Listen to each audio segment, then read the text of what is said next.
Existem vários tipos de treinamento, de estratégia de treinamento aeróbio para se perder peso, para ter aquele gasto calórico otimizado.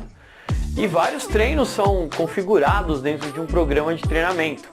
E um dos treinos mais famosos, populares, é o treinamento contínuo, aquele aeróbio que nós fazemos por um período mais prolongado ali, 1 hora, 2 horas, dependendo aí do estado do atleta e do estado também da aluna, do aluno, enfim, dos iniciantes à prática dos trabalhos aeróbicos.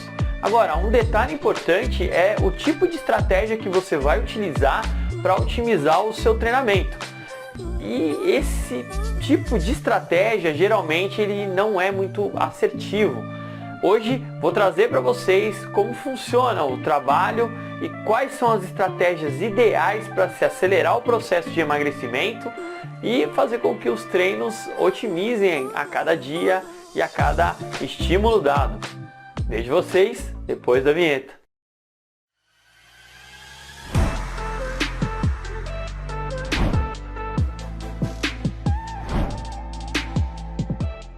Bom pessoal, então vamos dar continuidade aqui.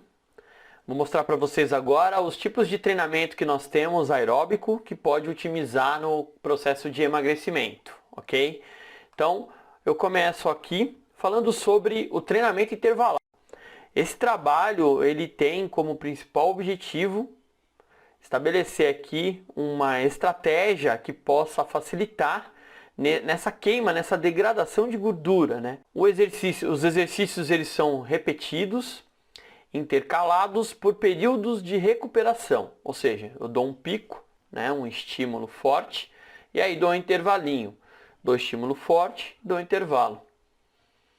A intensidade ela é mais importante com exceções, né? Então a gente tem a duração, a frequência, e depende dos objetivos. Se é um objetivo aeróbio, se o trabalho é focalizando o aeróbio propriamente dito, ou se os objetivos estão relacionados a anaeróbio. Então, essas duas características elas são importantes para definir o trabalho. As vantagens do treinamento intervalado, ele comparado com o treinamento contínuo e o contínuo de alta intensidade, é possível e é maior a quantidade de exercícios com alta intensidade. Então, no intervalado nós podemos diversificar o tipo de atividade, de exercício e estratégia para se colocar dentro dessa programação, dentro dessa estratégia de treinamento. Então isso é absolutamente importante. A duração do intervalo de trabalho ele é maior do que 60 segundos dentro desse treinamento. As intensidades de esforço vão variar entre 85% a 100% da frequência cardíaca máxima. Então, quando eu estou dando aquele pico mais forte, chega basicamente, aproximadamente a 100% da frequência cardíaca máxima. E os picos, eles podem variar. Então, por exemplo, se eu dou um tiro de 50 metros, eu vou trotar 60 metros. Então, tem essa variação, né, entre o tiro e o trote que eu estou dando. E essa variação ela é importantíssima para ressintetizar a nova energia para eu dar um estímulo forte de novo. Então essa é uma boa característica do treinamento intervalado, de ter esse estímulo alto e a recuperação logo em seguida, por conta do trote, da frequência cardíaca que tem que baixar. A duração do intervalo de repouso ela é igual ao esforço. Então é aquilo que eu falei. Então eu dou um tiro de 50 metros, vou trotar 60 metros. Então tem que ser proporcional aí ao esforço, o intervalo. Então no mínimo, por exemplo aqui, então se eu estou focalizando o treino para o oxigênio, para o trabalho aeróbio, ela é maior ou igual a 800 metros, eu dou um tiro de mais ou menos 1 minuto e vou descansar 1 minuto. Ou eu dou um tiro de 1 minuto, descanso em torno de 1 minuto, 1 minuto e meio. Já no trabalho anaeróbio, eu dou um tiro de 1 minuto, vou descansar por volta de uns 3 minutos. Então aqui, como eu estou trabalhando a questão anaeróbia, a parte mais intensa do programa, eu dou um descanso um pouquinho maior. Porém, está relacionando aqui estímulo que eu estou dando. Então eu dei um tiro forte para 1 minuto, vou descansar 3 minutos. Aqui já é a parte mais voltada para o volume e não a intensidade que é aqui no sistema TPCP. A frequência cardíaca de repouso entre as séries, ela é aproximadamente 120 batimentos cardíacos por minuto. Entre as repetições, aproximadamente 140 batimentos por minuto. Isso um exemplo aqui de uma pessoa de 20 anos. Então vai variar entre essas frequências cardíacas. O número de séries vai depender do que você quer trabalhar. Então, se você quer trabalhar com volume, está focalizando aí a questão aeróbia do treinamento, aí eu vou mexer com séries maiores ali, entre 5, 6 séries, tá de bom tamanho. Então vai variar o tipo de treino. Por exemplo, 5 séries aqui no sistema ATP tá ótimo, né? Mesmo porque a intensidade ela é muito alta. E o treinamento de longa distância com ritmo lento. Bom, aqui o treinamento com ritmo lento, ele foi postulado na década de 70, né? E ele tem uma baixa intensidade que vai girar em torno de 70%, entre 75% a 85% da frequência cardíaca máxima, ou aproximadamente ali 55%, que vai gerar entre 60% a 70% do VO2, né, do volume máximo de oxigênio. Então é o trabalho focalizando aqui o ritmo lento. Nós temos aqui a duração, geralmente ela é maior do que a distância de competições, né? Então, por exemplo, 30 minutos a 2 horas ou mais. Então, essa é a duração aqui desse tipo de treinamento.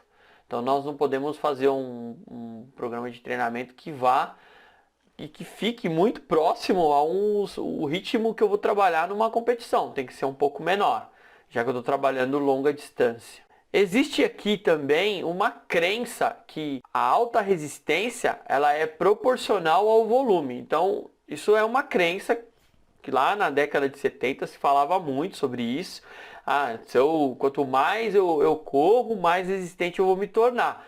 Hoje nós temos evidências que vão comprovar que a curta duração e alta intensidade é superior ao pico de VO2 máximo. Então, nós estamos mudando aqui um pouquinho o conceito, né? Não é volume, volume, volume.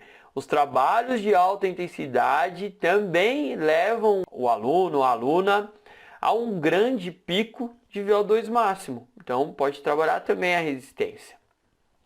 Por exemplo, na natação, treinos de 1h30 por dia, o desempenho ele é aproximado ou maior do que atletas com 3 horas dia. Isso quando ele está trabalhando com esse misto de intensidade e de volume. Então, a gente pode até reduzir um pouquinho aí a carga de treinamento, ou seja, o tempo de treinamento ao longo da semana, partindo do pressuposto que nós podemos colocar os treinos de intensidade também dentro da periodização. Então, isso é bom. E esses trabalhos de alta intensidade fazem com que você tenha um gasto energético grande. Então é importante dieta e alimentação combinando com o programa.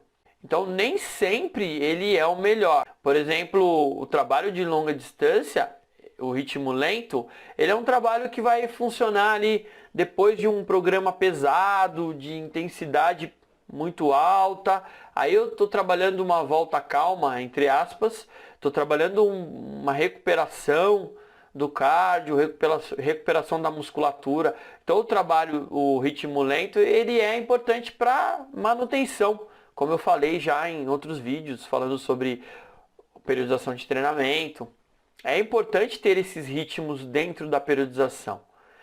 Não podemos, obviamente, ficar apenas focalizando esse tipo de trabalho para queimar gordura, para queimar caloria. Temos que ter o trabalho de intensidade também. E os exercícios contínuos de alta intensidade, ele é excepcional para um aumento do VO2 máximo e dos limiares de VO2, de anaeróbios, aeróbios. O limiar aeróbio propriamente dito chega ao pico do VO2. A intensidade vai mais ou menos ali entre 80%, 90% do VO2 máximo nesse tipo de treino. As referências de limiares aqui, por exemplo, a frequência cardíaca alvo. Isso aqui é uma referência muito importante para dosar os picos e os limiares, né? Achar o limiar de frequência cardíaca. A frequência cardíaca limiar, né? Essa aqui é uma fórmula que nós utilizamos em 1990, por exemplo, a 95% da frequência cardíaca máxima ou maior que 90% da frequência cardíaca de recuperação, né? Então, entre atletas mulheres e homens, mas não corredores de fundo, né? Atletas não corredores de fundo. Então, nós temos que colocar na balança se de fato esse tipo de treinamento ele é prescrito e ele seria ideal para pessoas que não são atletas, para indivíduos que procuram perder peso, melhorar o condicionamento. O trabalho contínuo de alta intensidade é utilizado normalmente com atleta de alto rendimento, não os atletas usuais, né? Não as pessoas que procuram apenas o condicionamento físico geral. Então isso não é recomendado, treinamento de alta intensidade. A duração é mais ou menos 25 a 50 minutos e vai variar também entre 30 a 60 minutos. Então tem uma variação grande aí. Imaginem vocês fazendo esse tipo de trabalho em um período de 60 minutos. É bem intenso. Então aqui tem muita restrição para aqueles que não têm o condicionamento mais apurado. Como vimos nessa nossa videoaula, existem estratégias que são encaixadas no programa de treinamento. Para isso, é importante nós acertarmos as intensidades, os volumes e qual o tipo de treino que eu vou usar no dia.